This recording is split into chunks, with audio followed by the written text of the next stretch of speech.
mujer afirma ser hija del padre Luis Toro, y prueba de ADN revela algo increíble antes de sumergirte en esta historia. Suscríbete y activa la campanita.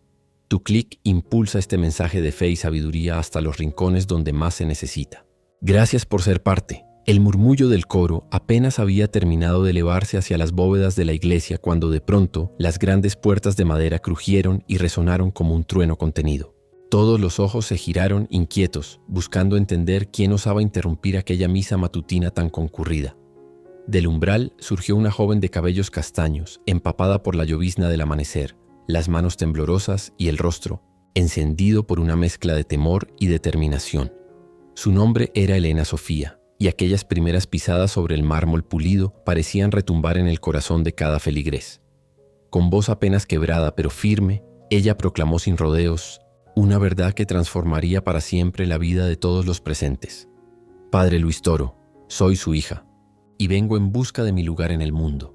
Aquellas palabras, pronunciadas con una valentía que rayaba en lo milagroso, se expandieron por la nave central como un eco sagrado, paralizando el intercambio de murmullos, amortiguando los golpes del incienso contra los incensarios, y deteniendo incluso el lento avance de la vela pascual que justo en ese instante parecía vacilar titubeante. Durante un instante eterno, la atmósfera se volvió casi etérea. Ni los celajes iluminados por los vitrales se atrevieron a moverse mientras el silencio absoluto se apoderaba del templo. Padre Luis, que se encaminaba lambón con las páginas del Evangelio aún abiertas, sintió como aquellas 5 palabras, «Soy su hija», desgarraban los pliegues más íntimos de su memoria. El sudor frío le recorrió la frente y el cáliz que sostenía un acólito a su lado pareció pesarse con un significado nuevo. Por un instante, el sacerdote no fue la figura venerada y enérgica que semana tras semana llenaba aquel recinto con palabras de esperanza. Fue, en cambio, un hombre expuesto, un corazón que latía acelerado bajo el peso de un pasado que creía sepultado. Una mujer anciana, sentada en la tercera banca, se cubrió los labios con la mano mientras 2 jóvenes catequistas entrecruzaban miradas de asombro. El maestro del coro bajó la batuta y el órgano quedó en silencio, como si los mismos tubos metálicos contuvieran la respiración. Elena avanzó con paso trémulo, el eco de sus zapatos resonando como un tambor de juicio, y se detuvo frente al altar. Entre sus manos apretaba un pequeño rosario de madera, de cuentas gastadas, y un Cristo diminuto cuya pátina revelaba el paso de los años. Aquel rosario, explicó con voz entrecortada, había pertenecido a su madre, Sofía, enfermera misionera que años atrás había servido en una clínica rural donde Padre Luis, entonces seminarista, prestaba ayuda a los enfermos. Aquellas jornadas de caridad y consuelo quedaron grabadas entre ambas almas, pero un juramento de discreción y el destino imprevisible habían separado sus vidas antes de que él fuera ordenado sacerdote. Elena alzó el rosario en alto como si fuera una reliquia sagrada, dejando a la vista una diminuta inscripción en la cruz, las letras LT, grabadas con torpe ternura. La prueba material parecía sostener la veracidad de su historia, sembrando conmoción y compasión entre los congregados. Mientras los candelabros arrojaban destellos danzantes sobre el rostro pálido del sacerdote, la asamblea se dividía entre el escepticismo y la misericordia. Unos observaban a Padre Luis con ojos expectantes, esperando una negación rotunda. Otros dirigían miradas solidarias a la joven que temblaba ante el altar, sosteniendo su verdad como un faro en mitad de la tempestad. El obispo auxiliar, presente, por casualidad para la confirmación de un grupo de adolescentes, se levantó lentamente de su asiento episcopal, consciente de que la gracia y la prudencia habrían de guiar cada siguiente palabra. Pero nada pudo evitar que la emoción cruda se apoderara de aquel recinto. Algunas mujeres mayores apretaron sus rosarios. Un padre abrazó a su hija con fuerza y hasta los niños monaguillos comprendieron en su inocencia que asistían a un momento único e irrepetible. El silencio se prolongó hasta tornarse insoportable. Entonces Padre Luis dio un paso hacia adelante. Su voz, habitualmente vigorosa, surgió titubeante. «Hija mía». Apenas 2 palabras, cargadas de una ambigüedad que avivó tanto la esperanza como la duda. Su mirada se posó en los ojos, llorosos de Elena, y en ese intercambio sin palabras se concentraron 30 años de recuerdos reprimidos y preguntas jamás formuladas. La tensión se elevó a tal punto que el crujido de los bancos resultó atronador cuando algunos fieles se incorporaron, incapaces de permanecer pasivos ante aquella revelación. Elena continuó. «Traigo la carta que mi madre escribió antes de morir. y este rosario que usted le regaló cuando se despidieron. No vengo por escándalo ni dinero.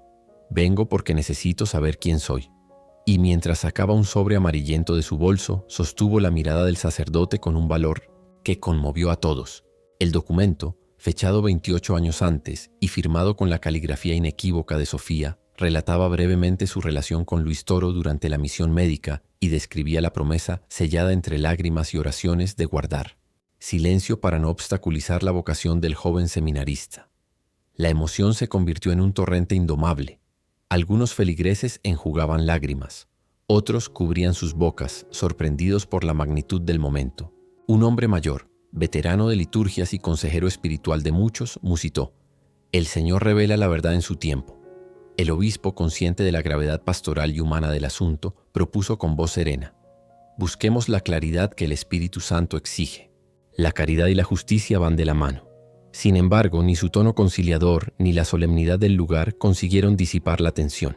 La pureza de Elena contrastaba con las viejas sospechas que algunos fieles habían alimentado en murmullos desde hacía años sobre la juventud de su amado párroco. Entretanto, el órgano volvió a emitir un leve susurro, como si la música tratara de tejer consuelo entre las almas. Pero la melodía se perdió cuando Padre Luis, con las manos ligeramente alzadas, pidió silencio y pronunció las palabras más sorprendentes de su ministerio: «Si hay una sola oportunidad de que esta joven diga la verdad, yo debo aceptarla. No temeré a la luz que ilumina nuestra fragilidad». Con esa declaración dio el primer paso hacia un camino de revelaciones que nadie podía anticipar.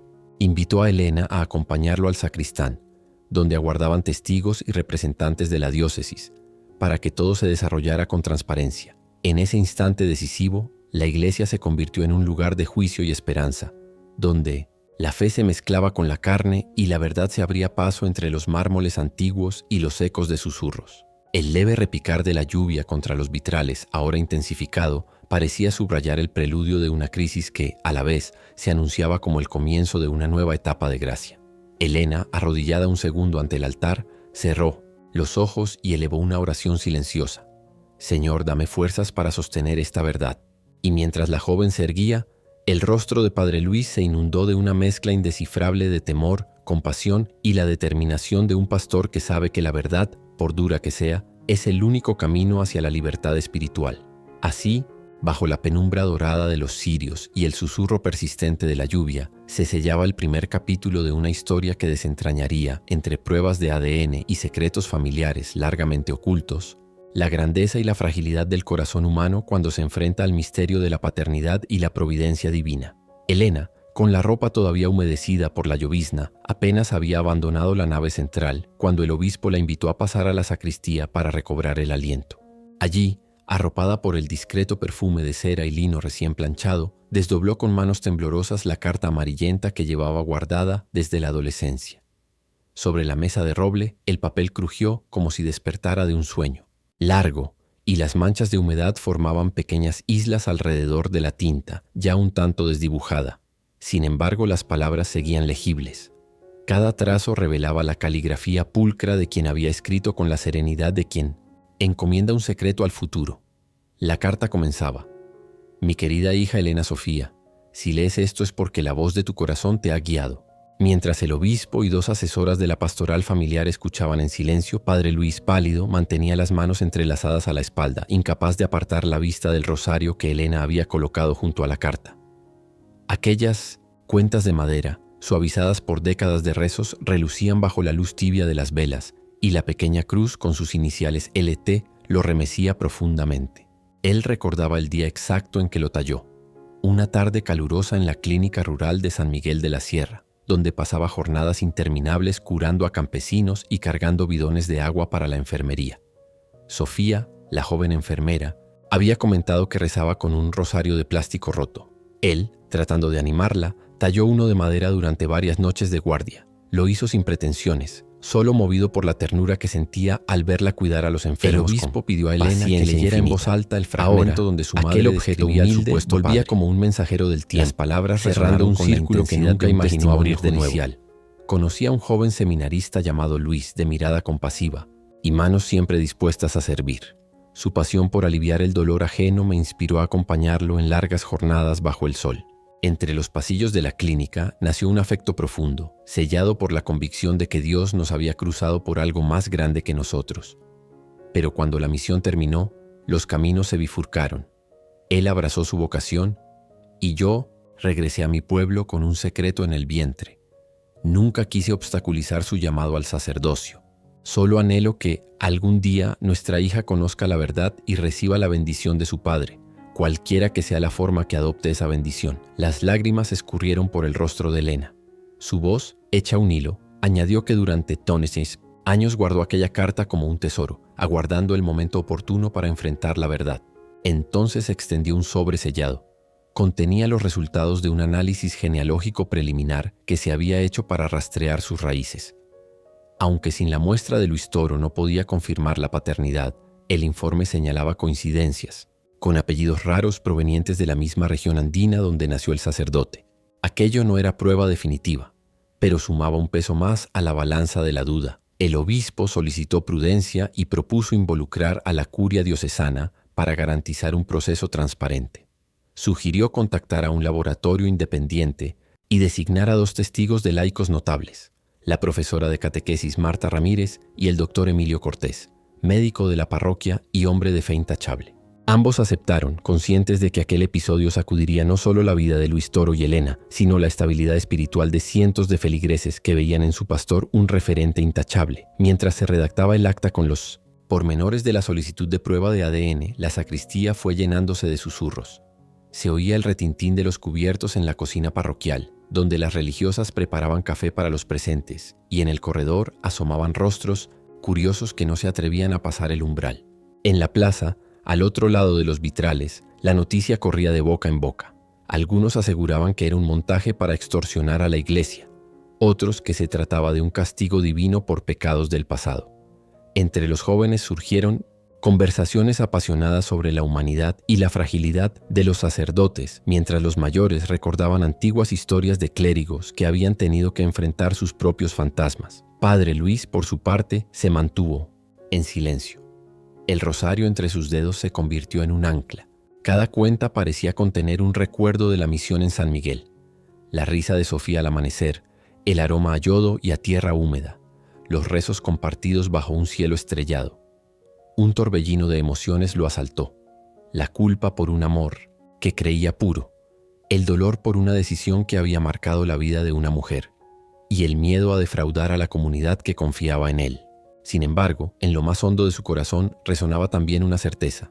Si la verdad era que aquella joven no era su hija, él mismo lo celebraría como una confirmación de su compromiso sacerdotal. Pero si el ADN revelaba la paternidad, o cualquier otra sorpresa, abrazaría las consecuencias, confiando en la misericordia de Dios para reconducir su ministerio. Antes de que partieran hacia el laboratorio, ubicado a 1 hora de allí, Elena pidió unos minutos para rezar en la capilla lateral. Se arrodilló ante la imagen de la Virgen de la Misericordia, encendió una vela y susurró: «Madre, si esto es un capricho de mi corazón, dame luz para entenderlo.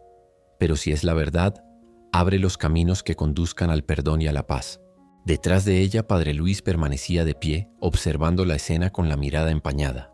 Por primera vez desde su ordenación, sintió que su destino se decidía fuera de su control, en manos de una joven que podría cambiar todo lo que había construido. Cuando finalmente salieron de la sacristía, el murmullo de la plaza se transformó en un silencio cargado de expectación. Elena y el sacerdote caminaron juntos hasta el coche del doctor Cortés, acompañados por el obispo y los 2 testigos laicos. Al cerrar la puerta, Padre Luis miró a la multitud y, con voz firme pero serena, anunció: «Salimos en busca de la verdad. Rogamos sus oraciones». Algunos respondieron con un amén espontáneo. Otros se persignaron y no faltó quien, con el móvil alzando, grabara la escena, consciente de que aquella historia trascendería los muros de la parroquia. Así empezó la travesía hacia la prueba de ADN, un viaje físico y espiritual que removería las capas más profundas de la identidad de todos los implicados. Y mientras el coche se alejaba entre el repicar de campanas que marcaban el Ángelus, Padre Luis y Elena, sentados uno junto al otro en el asiento trasero, experimentaron un silencio distinto. No el silencio pesado del desconcierto, sino uno, denso y sagrado, repleto de preguntas que solo la ciencia y quizá la gracia podrían responder. El claustro del laboratorio diocesano parecía una fortaleza levantada para custodiar secretos del alma, muros de piedra antigua teñidos por la humedad del invierno y ventanales altos que filtraban una luz cenicienta. Apenas Elena y padre Luis atravesaron el arco de entrada, un aire denso, casi monástico, los envolvió. Era como si el mundo exterior hubiese quedado en suspenso, y allí dentro solo existieran la verdad y el silencio. La bata del doctor Cortés crujía cuando caminaba, mientras el obispo rezaba en voz baja un salmo de confianza. A cada paso los latidos de Elena resonaban en sus sienes. Sentía que todo aquel edificio respiraba con ella, como un gigante que aguardara ansioso la revelación. En una sala adyacente, forrada de estanterías repletas de frascos con etiquetas escritas a mano, un crucifijo de madera presidía el lugar, y recordaba que, incluso en aquel espacio de ciencia, la fe seguía presente. Sobre la mesa de examen había 2 sobres estériles, 2 frascos de alcohol y una caja de gasas. El doctor explicó con voz serena que bastaría una pequeña muestra de sangre de ambos para que un laboratorio de genética, ubicado en la capital, emitiera un dictamen incuestionable. Pese a la sencillez del procedimiento, Elena sintió las rodillas flaquear. El sacerdote, percibiéndolo, colocó una mano sobre su hombro. Aquel gesto breve, cálido, tembloroso, bastó para que la joven contuviera las lágrimas y retomara el aire. «No temas», susurró él. «La verdad no destroza, purifica». Con la precisión de quien ha curado a cientos de enfermos, el doctor insertó la aguja en la vena de Elena. Una gota roja floreció y descendió por el tubo. Ella la contempló con fascinación y espanto, pensando que aquel pequeño hilo carmesí llevaba impresa la historia de su existencia entera. Poco después llegó el turno de padre Luis. Al ver la aguja acercarse a su brazo, recordó las incontables veces que él mismo sostuvo la mano de un moribundo para aliviar su miedo. Ahora, paradójicamente, era él quien se sentía vulnerable. Cuando la sangre llenó el segundo vial, un escalofrío recorrió al sacerdote. Comprendió que allí, en unos mililitros, cabía toda la posibilidad de un pasado del que pudo haber huido sin saberlo. Sellados los frascos, el doctor los colocó en una caja refrigerada junto con los formularios y un sello episcopal que garantizaría la cadena de custodia. El sonido del cierre metálico resultó estridente, como un golpe de martillo que sellara un destino. Inmediatamente el obispo convocó una breve oración. Todos unieron sus manos y pidieron luz para aceptar cualquier resultado. Hubo un instante de hush sagrado, un silencio tan profundo que podía oírse el crepitar de la vela votiva al lado del crucifijo. Cuando salieron al patio central, la tarde había declinado. El cielo se había tornado de un gris plomizo, presagio de tormenta. Bajo los arcos del claustro aguardaban algunos periodistas locales, alertados por rumores que se propagaron más rápido de lo que el obispo hubiera deseado. Focos improvisados se encendieron y micrófonos se alzaron con preguntas punzantes. ¿Es cierto que el padre Luis negó haber tenido relación con la madre de la joven? ¿La diócesis teme un escándalo? ¿La iglesia pagará indemnización si la paternidad se confirma? El sacerdote, con voz firme y pausada, respondió solo una vez: «Ruego respeto. Hoy buscamos la verdad, y la verdad siempre traerá libertad, no escándalo». Luego guardó silencio, consciente de que cada palabra sería diseccionada por aquellos que ansiaban una caída moral más que una redención. La comitiva regresó a la parroquia en un silencio cargado de presagios. En el interior del coche, Elena sujetaba el rosario de su madre. Con el pulgar acariciaba la diminuta inscripción LT. Sus recuerdos reverdecían. Las noches frías en el orfanato, la voz de las monjas contándole historias de santos huérfanos que encontraron su hogar en el amor divino. Y sobre todo la figura difusa de Sofía, siempre luminosa en su memoria, contándole que el verdadero padre de un hijo es quien lo acompaña en sus miedos. Ahora, sin embargo, Elena comprendía que un nombre y un rostro podían marcar la diferencia entre sentirse un misterio o sentirse completa. Padre Luis, a su lado, respiraba hondo. Desviaba la mirada hacia los postes que desfilaban por la ventana, intentando organizar las escenas que su memoria le arrojaba sin tregua. La mañana en que conoció a Sofía, el olor a cloroformo, el canto de los gallos antes del alba misionera, aquella charla a la luz de un quinqué donde compartieron confidencias más profundas que el mar de la sierra. No recordaba un acto que quebrantara su compromiso de castidad, pero sí reconocía que en su juventud ardiente de servicio había amado con la sencillez de un hermano y quizá con la fuerza inconsciente de un hombre que aún no conocía del todo su vocación. ¿Pudo haber sucedido algo que su memoria bloqueó? ¿Pudo un error de su hermano, un hermano que ni siquiera sabía que tenía, confundirse con su propia historia, se sintió pequeñísimo ante la vastedad de la voluntad divina. Cuando arribaron a la parroquia, el campanario marcaba la hora de vísperas. Un grupo de mujeres rezaba el rosario por la nave lateral. Al ver entrar a la joven y al sacerdote, varias se acercaron en silencio y tomaron la mano de Elena. Una anciana, con el cabello argentado y la mirada clara, le susurró: «Hija, en esta casa nadie está solo». Fue entonces cuando la tensión se rompió y Elena, por primera vez desde su irrupción, se permitió llorar sin reservas. Padre Luis la rodeó con su brazo y sintió como su sotana se empapaba de lágrimas, y sin embargo, aquella sensación de humedad contra el pecho le hizo pensar en el bautismo, agua y llanto que anuncian un nacimiento. Esa noche la iglesia permaneció abierta, iluminada por docenas de velas que los feligreses colocaron alrededor del altar. Mientras tanto, en la rectoría, el obispo redactaba un comunicado para la comunidad, recordando que la misericordia prevalece sobre el juicio y llamando a la oración. En el aire flotaba el aroma a incienso recién quemado y a café servido, en tazas esmaltadas, pues las mujeres de la pastoral decidieron velar junto a Elena.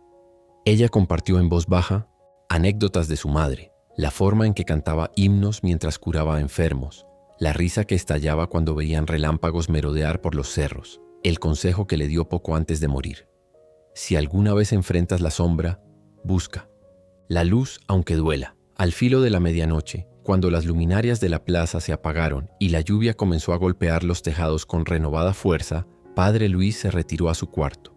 Allí, casi a oscuras, se arrodilló frente al crucifijo de madera que había tallado en sus años de estudio y exhaló un rezo antiguo.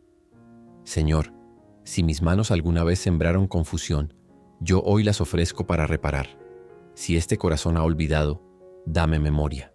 Y si esta hija busca un padre, hazme puente hacia tu amor, aun si no soy yo quien lleva su sangre». Sus palabras se deshicieron en un suspiro. La tormenta afuera rugió como un órgano desbocado, y sin embargo, él sintió paz, la misma paz que invade al campesino que siembra sin saber si la lluvia llegará a tiempo. En otra ala de la rectoría, Elena dormía sobre un catre improvisado, abrazada a una mantita de lana y al rosario de su madre. El sueño la llevó de regreso al portón, polvoriento de la clínica rural. Veía a Sofía, joven y radiante, con el cabello ondulado y un pañuelo verde atado al cuello, despidiéndose de alguien. El rostro de ese alguien era difuso, como si el tiempo hubiera borrado los rasgos para protegerlos de la culpa. Pero de pronto en el sueño la figura se duplicaba. Dos hombres idénticos que se alejaban en direcciones distintas. Elena se despertó, jadeando con el presentimiento de que aquella imagen onírica era la clave de un enigma mucho mayor que la simple paternidad. Así concluyó aquel día cargado de revelaciones y silencios. Un día en que la sangre hablaba en viales sellados, la memoria resurgía en cartas gastadas y la fe se aferraba a la promesa de que al final la verdad, por increíble que fuera, no escondería sombras eternas, sino que abriría caminos de reconciliación para todos. Durante las 48 horas que siguieron, la parroquia de San Gabriel se transformó en un remolino de plegarias, recuerdos y conjeturas. El obispo había pedido formalmente a los feligreses que se abstuvieran de especular, pero la naturaleza humana, curiosa, temerosa y a veces cruel, se imponía en murmullos que se colaban entre los pilares de piedra. Elena, alojada provisionalmente, en una pequeña habitación de huéspedes, despertaba cada madrugada sobresaltada por el repicar incesante de su propio corazón. En un cuaderno escolar de tapas azules comenzó a registrar los detalles que recordaba de su madre. Nombres de colegas en la clínica rural, fechas aproximadas, rasgos físicos que pudieran coincidir con algún pariente de Luis Toro. En esas páginas, junto a versos de salmos garabateados, aparecían también preguntas que resonaban como golpes de martillo. ¿Y si todo es un error? ¿Y si la verdad duele más que la mentira? Padre Luis, por su parte, se refugió en la biblioteca parroquial, un recinto forrado de volúmenes empastados cuya penumbra olía a cera y cuero antiguo. Allí, a la luz de un flexo, releyó su diario de seminarista, descubriendo anotaciones que apenas recordaba haber escrito, menciones a Sofía ayudando a entablillar a un niño con la pierna rota, la descripción de una excursión nocturna al Itzietoudins, río para llevar medicamentos, un comentario nebuloso sobre un encuentro de almas que lo había hecho temblar de gratitud y miedo. Cada línea era ahora sometida a un escrutinio feroz, como si en la caligrafía juvenil pudiese esconderse un indicio irrefutable de paternidad. Sin embargo, lo que más le estremecía no era la posibilidad de un hijo concebido, sino la grieta que se abría entre la imagen casi mitificada que la comunidad tenía de él y la fragilidad auténtica de su corazón. El uniforme clerical, impecable. Ante los ojos de los fieles, le pesaba como una armadura demasiado rígida. La llegada de un correo urgente desde la capital añadió tensión a la espera. El laboratorio confirmaba la recepción de las muestras y fijaba un plazo máximo de 3 días para el informe final. Esa certeza temporal agitó aún más los ánimos.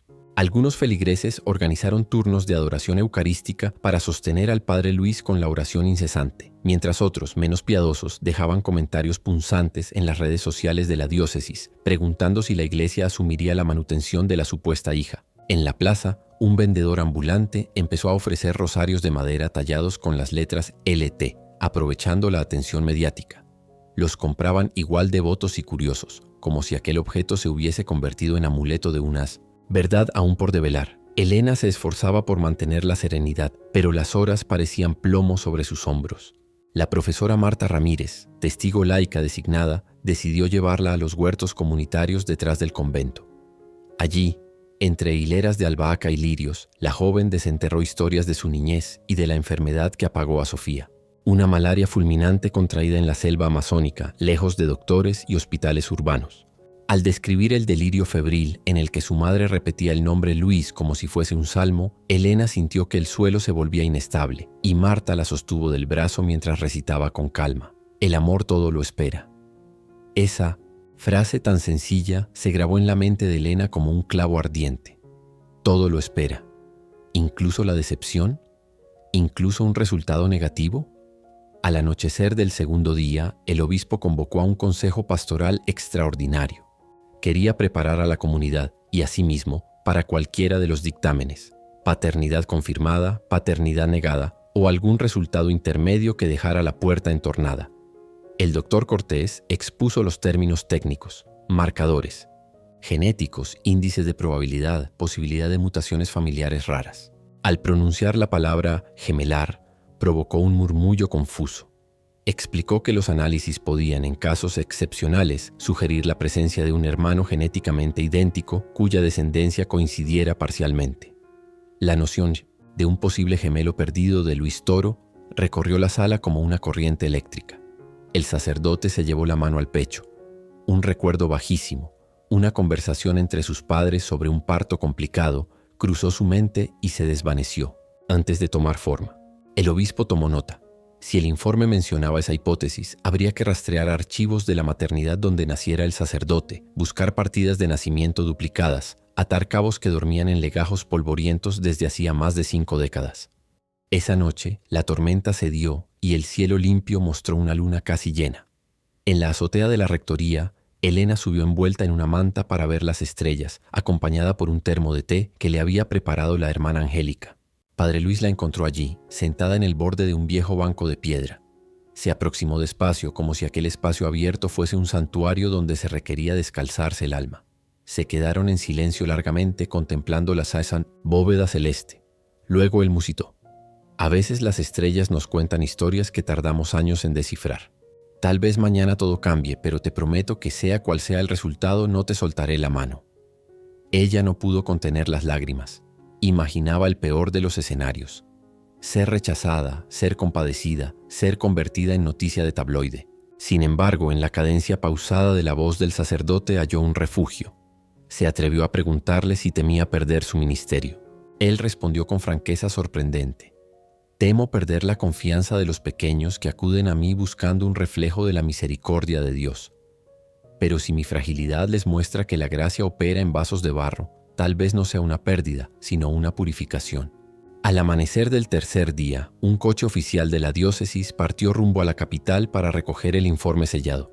La noticia se propagó en minutos. Las campanas repicaron, convocando a una vigilia espontánea. En la nave lateral, una niña dejó una carta dibujada, un corazón partido y cosido con hilo dorado acompañada de la frase «Dios repara». Nadie lo notó, pero aquel dibujo quedó a los pies del ambón como premonición delicada.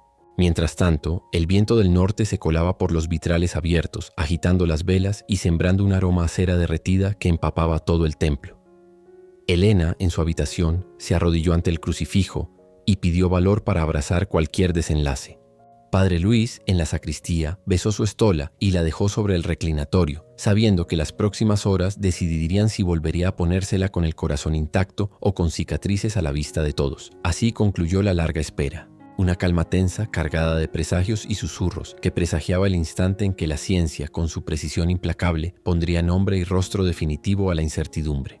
Sobre los tejados aún húmedos por la lluvia, las golondrinas giraban en círculos veloces, como si estuvieran marcando el contorno invisible de un destino que pronto se revelaría con la fuerza de una trompeta final. El coche oficial regresó, de la capital entrada a la tarde, rodando despacio por la calle empedrada, como si cada adoquín contuviera un suspiro del destino. Cuando atravesó el portón de la rectoría, todos en la parroquia se pusieron en pie, jóvenes con rosarios entre los dedos, ancianas que se cubrían el pecho con la mano, niños que miraban con ojos muy abiertos. De la puerta trasera del vehículo, descendió el doctor Cortés portando un maletín metálico sellado con las insignias del laboratorio y encima el emblema episcopal que aseguraba la inviolabilidad de su contenido. Su rostro, solemne y algo pálido, comunicaba que no traía una respuesta simple. En la sala capitular se reunieron los designados, el obispo, la profesora Marta Ramírez, el propio doctor, Elena y Padre Luis. Afuera, el resto de la comunidad aguardaba en silencio, sin animarse ni siquiera a rezar en voz alta, temerosos de que la mínima vibración adulterase la trascendencia de aquel instante. El reloj antiguo del pasillo marcaba los segundos con un tic-tac que parecía amplificado, y cada golpe resonaba como una campanada de juicio final. El doctor colocó el maletín sobre la mesa y tras girar 2 llaves extrajo un sobre blanco, de seguridad. Lo sostuvo con ambas manos, miró al obispo y anunció: «El informe es concluyente, pero complejo». Padre Luis sintió como el suelo se volvía líquido bajo sus pies. Elena entrelazó los dedos con tanta fuerza que sus nudillos se pusieron blancos. El obispo, con voz grave, pidió que leyera. El doctor respiró hondo y desplegó el documento. Resultado de paternidad: negativo. Probabilidad de filiación directa: 0,17%. Sin embargo, se detecta coincidencia genética de grado 100% en todos los marcadores autosómicos y cromosómicos comparados, propia de hermanos gemelos monocigóticos. Se recomienda investigar la posible existencia de un gemelo idéntico del señor Luis Toro, sujeto A, como padre biológico de la señora Elena Sofía, sujeto B. Un silencio denso cayó como un manto sobre la sala. Elena tardó unos segundos en comprender la magnitud de aquella frase, gemelo idéntico. Miró al sacerdote cuyo rostro se transformaba ante sus ojos. Del alivio inicial de no ser declarado su padre a la sorpresa de descubrir que en algún lugar de su historia existía un hermano, exactamente igual a él. El obispo fue el primero en reaccionar. Se levantó despacio y colocó una mano en el hombro de Luis Toro. «Hijo, la vida nos revela caminos insospechados. ¿Sabías algo de un hermano?». El sacerdote negó con la cabeza. Apenas alcanzaba a recordar vagamente que su madre mencionó un parto difícil y que él estuvo en incubadora varios días. Jamás oyó la palabra gemelo. Un temblor recorrió su voz cuando dijo: «Si esto es cierto, mi madre se llevó el secreto a la tumba». El doctor prosiguió. El informe incluía una nota técnica que explicaba la coincidencia total, de marcadores como evidencia inequívoca de gemelaridad imposible de obtener entre padre e hija o tío y sobrina. En otras palabras, la sangre de Elena era un espejo genético exacto de la de Luis, salvo por las mutaciones espontáneas que ocurren con la vida. Aquello significaba que su verdadero padre había sido un hombre con la misma secuencia de ADN que Luis Toro, un hermano gemelo que de algún modo nunca apareció en la narrativa familiar. La profesora Marta Ramírez rompió el mutismo con una exclamación ahogada. «El sueño de Elena». Recordó que la joven había narrado la noche anterior una visión onírica de 2 figuras idénticas alejándose en direcciones distintas. Aquel detalle, insignificante entonces, cobraba ahora un peso casi profético. Elena se llevó la cinta mano al pecho, donde el rosario de su madre colgaba como un ancla. Entre sollozos articuló: «Entonces tengo un tío, un padre, 2 rostros que se confunden». La confusión se mezclaba con un alivio extraño. No era hija ilegítima de un sacerdote, pero tampoco dejaba de estar ligada de modo misterioso a su vocación. El obispo tomó la palabra. Era imperativo examinar los archivos parroquiales y civiles de la ciudad natal de Luis. Ordenó formar de inmediato una comisión histórica con laicos, un notario eclesiástico y el propio doctor Cortés. Había que revisar registros de bautismo, partidas de nacimiento y, si fuese necesario, exhumar documentos del hospital donde ocurrió el parto. La verdad completa aún no se ha revelado, sentenció. Pero Dios ya ha mostrado que no nos miente, solo nos sorprende. Aquella misma tarde la noticia se filtró a la plaza. No se habló de pecado ni de escándalo, sino de un misterio más profundo. El cura tiene un hermano idéntico. Los periodistas, hambrientos de titulares sensacionalistas, titubeaban entre burlarse de la novela o rendirse al enigma. Uno de ellos, con poca fe en los milagros, preguntó al doctor si era posible que el laboratorio se hubiera equivocado. El médico replicó con firmeza: las probabilidades de error son de 1 en 1000 millones. Podemos dudar de los hombres, pero no de la ciencia bien hecha. Dentro del templo, los fieles prendieron nuevas velas. Ahora no pedían por la dignidad del sacerdote ni por la incertidumbre de Elena, sino por ese gemelo perdido, acaso vivo y sirviendo a Dios en algún lugar remoto, o quizá ya difunto y sin embargo presente en la sangre de la joven. La hermana Angélica dispuso un libro de intenciones donde la gente escribió plegarias, para que los hermanos se reencuentren, para que Elena halle su familia, para que la verdad no lastime sino sane. Padre Luis se retiró a la capilla del Santísimo y allí, de rodillas, susurró una oración diferente a todas las que había pronunciado. Señor, ahora comprendo que nunca estuve solo en el vientre. Si así lo quisiste, dame la gracia de honrar esa vida paralela que desconozco. Y si mi hermano ya está contigo, hazme digno de acoger a su hija como propia. Cuando salió de la capilla, encontró a Elena esperándolo. Sin decir palabra, él abrió los brazos, y ella se abalanzó en un abrazo que parecía tejer los fragmentos de 2 historias en una sola.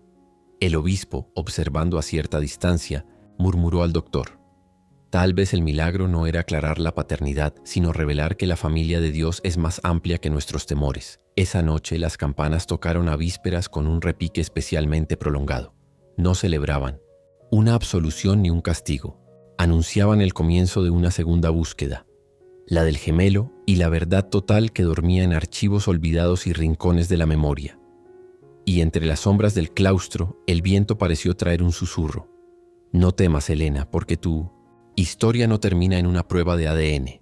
Empieza en la revelación de que la sangre y el espíritu pueden cruzarse para dibujar caminos inesperados de amor.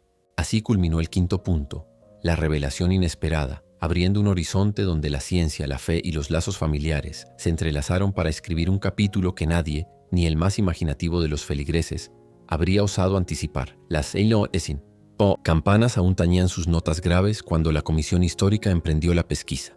El obispo envió cartas selladas a los archivos parroquiales del altiplano donde nació Luis Toro. La profesora Marta se instaló en la hemeroteca regional, y el doctor Cortés, con bata manchada de café y ojos enrojecidos, digitaba peticiones de certificados en webs gubernamentales que nadie visitaba desde la década de los 90. A los 3 días surgió la primera fisura en el muro del tiempo, un acta de nacimiento incompleta, fechada el 14 de octubre de 1967. En el borde inferior, un sello apenas visible decía «Gemelos, parto múltiple». La segunda columna, donde debía figurar el segundo nombre, mostraba solo un borrón azul, como si la tinta se hubiera corrido a propósito. Bastó aquella palabra emborronada para incendiar la imaginación de todos. ¿Quién lo tachó? ¿Por qué? ¿Qué destino corrió ese segundo niño? El obispo ordenó cruzar datos con el hospital municipal. Allí, en un sótano que olía a mojo y formol, hallaron un registro de incubadora Nóperas 12. 2 recién nacidos prematuros, Toro, varón A, y Toro, varón B. El varón A fue dado de alta junto a la madre tras 10 días. El B permaneció 45 con pronóstico reservado.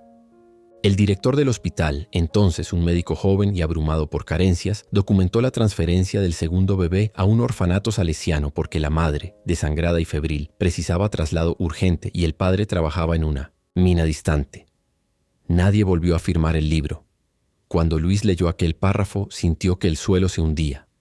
En su recuerdo infantil no existía ni una sombra de aquel hermano doliente. Preguntó a su tía más anciana, última sobreviviente de la familia, y solo obtuvo un silencio culposo. Tu mamá nunca quiso hablar del bebé que casi se le muere en brazos. El orfanato salesiano de San Ignacio ya no existía. Se convirtió en un internado misionero en la Amazonía. Sin dilación, el obispo autorizó el viaje. Luis, Elena, Marta y el doctor, que funcionaba como fedatario, Tomaron un autobús polvoriento por 13 horas de curvas andinas. Luego, una avioneta que aterrizó en una pista de tierra roja junto al río. El calor húmedo era un golpe brutal. Los insectos, un zumbido constante. El director del internado, un sacerdote anciano de voz temblorosa, recibió la comitiva con una libreta de registros descoloridos. Entre ellos, una fotografía en sepia. 2 niños idénticos de unos 8 años. Uno, recién llegado, vestía un zarape raído y sujetaba un crucifijo de palo. El otro era un interno mayor que lo abrazaba para la foto. Detrás, una anotación en latín. Juan Pablo Toro, adoptado por Orden Misionera de Santa Clara. Destino, Vicariato de la Amazonía. Pasaron horas husmeando en pergaminos y cartas. Finalmente hallaron un expediente voluminoso. Informes médicos, calificaciones escolares, cartas de un tutor espiritual. Las últimas páginas, fechadas en 1996, estaban redactadas por la enfermera Sofía. Narraban la labor del joven sacerdote Juan Pablo Toro en un dispensario fluvial, el mismo donde Luis, sin saberlo, había servido semanas antes como seminarista itinerante. Sofía describía a Juan Pablo como gemelo idéntico de Luis, con idéntica risa y manos de sanador, y añadía: «Nos prometemos fidelidad al proyecto de Dios, pero el paludismo devora su cuerpo». El expediente culminaba con un certificado de defunción. 5 de septiembre de 1996, malaria cerebral.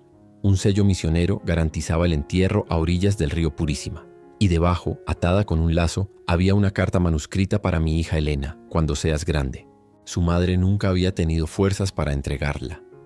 Elena la abrió con dedos temblorosos. La tinta se había desvaído, pero aún se leía: «Hija, tu padre fue un hombre de fe que se desangró por los pobres bajo un sol que derrite hasta el miedo. No heredaste su apellido en papeles, pero llevas su sangre y su llamado a consolar. Busca a tu tío Luis. Él te mostrará el rostro de tu padre, porque son uno ante los ojos de Dios». Elena sollozó. Padre Luis, con la carta entre las manos, sintió un escalofrío de ternura y duelo. Allí, en esa barca de madera varada junto al muelle misionero, la vida y la muerte de su gemelo se le revelaban con la nitidez de un espejo roto.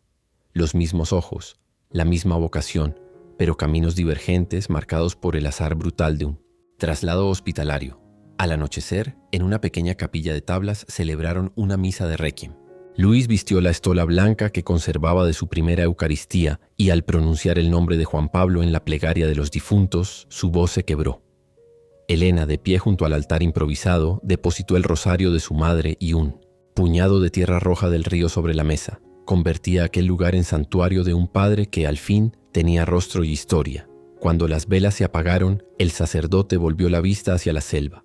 Por primera vez, sintió que el rumor de las hojas era el susurro de un hermano que le entregaba la custodia de su hija, y con ella la oportunidad de redimir décadas de silencio. Aquella noche, ante un cielo cuajado de constelaciones, Luis prometió a Elena: «No seré tu padre biológico, pero seré tu familia, y juntos honraremos la memoria de Juan Pablo sirviendo donde el dolor sea más urgente». Y Elena respondió con una sonrisa bañada de lágrimas: «Lo único que quise siempre fue saber de dónde vengo. Ahora sé también hacia dónde voy». El regreso a San Gabriel fue una procesión lenta y emotiva. Al caer la tarde, la camioneta que traía a Elena y al padre Luis se aproximó a la plaza principal acompañada por el rumor de los cascos de un viejo caballo que tiraba de la carreta. Parroquiao. Sobre la caja iban cajas con medicinas y cuadernos donados en memoria de Juan Pablo. Las campanas repicaron a fiesta, no de júbilo trivial, sino de gratitud serena, y los fieles salieron con velas encendidas para escoltar a la comitiva hasta la iglesia. Una brisa templada agitaba las llamas, proyectando sombras alargadas sobre la fachada blanca. Parecían brazos extendidos que abrazaban el retorno de hijos extraviados. Dentro del templo, el obispo aguardaba revestido con capa pluvial. A sus pies, sobre el pavimento de mármol, descansaba ahora una sencilla urna de madera de cedro, conteniendo simbolismo un puñado de la tierra roja amazónica que Elena había tomado del dispensario fluvial y una placa que rezaba: «Aquí descansa el recuerdo del P. Juan Pablo Toro, sembrador de esperanza». A un costado, las ancianas del coro entonaban un himno antiguo que hablaba de ríos que vuelven al mar después de atravesar desiertos. La melodía se mezclaba con el olor a incienso y cera fresca, creando una atmósfera que parecía suspender el tiempo. La misa de acción de gracias se convirtió, sin proponérselo, en un acto de reconciliación colectiva. El obispo, con voz cansada pero firme, recordó a los presentes que la biología es un hilo que Dios usa para bordar historias, pero el amor es la puntada que la sostiene. Luego invitó a Elena al ambón. Ella subió los 3 escalones, con paso inseguro. Llevaba en las manos la carta final de su padre, aquella en la que la encomendaba al cuidado de Luis. Respiró hondo y por primera vez se dirigió a la comunidad. Les confieso que llegué aquí buscando un apellido y encontré una casa. Vine cargada de dudas y me voy con una familia tan extensa como la fe que ustedes comparten. Mi padre ya no está en la tierra, pero su sangre vive en mí y su voz resonará en cada gesto de servicio que emprendamos juntos. Gracias por acogerme sin afán de escándalo, sino con la ternura de quien reconoce el dolor ajeno como propio. Hubo un murmullo de amén y algunas lágrimas discretas. Elena descendió y Padre Luis la condujo hasta el altar mayor. Allí tomó la palabra. Sus ojos estaban enrojecidos, mas su voz recobraba el vigor de los días en que predicaba con ardor juvenil. Hermanos, creí toda mi vida que la vocación era un camino solitario de obediencia y renuncia. Hoy descubro que también es heredad compartida. Acepto la custodia espiritual de Elena no como un peso, sino como un regalo que mi hermano, a quien jamás abracé, me confía desde la eternidad.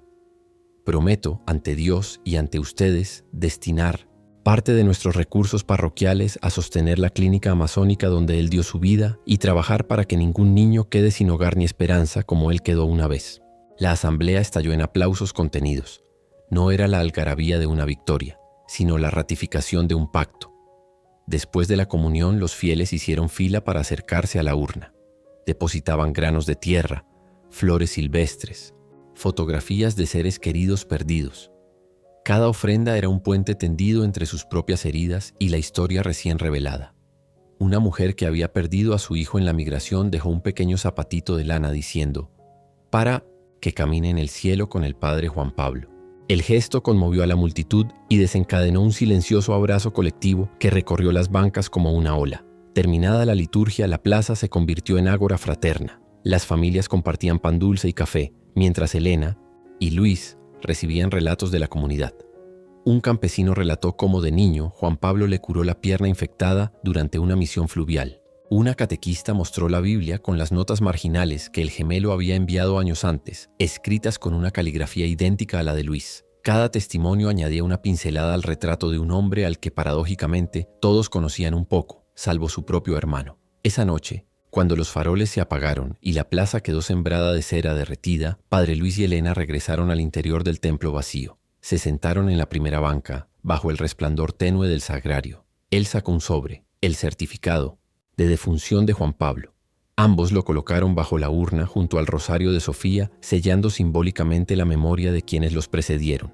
Luego miraron el Cristo suspendido y rezaron en voz queda: Señor de la vida, gracias porque transformas los vacíos en vasos rebosantes y conviertes la sangre derramada en semilla de fraternidad. Al término de la oración, Luis musitó un proyecto que venía gestando: fundar un hogar para niños huérfanos en honor a Juan Pablo y Sofía. Elena, sin titubeo, aceptó dirigir la obra social.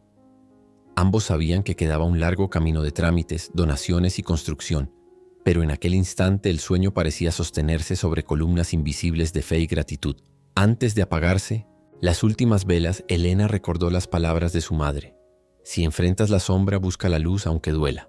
Sonrió al comprobar que esa luz no había llegado como un rayo fulminante, sino como un amanecer, lento, paciente, envolviendo cada rincón con su calidez.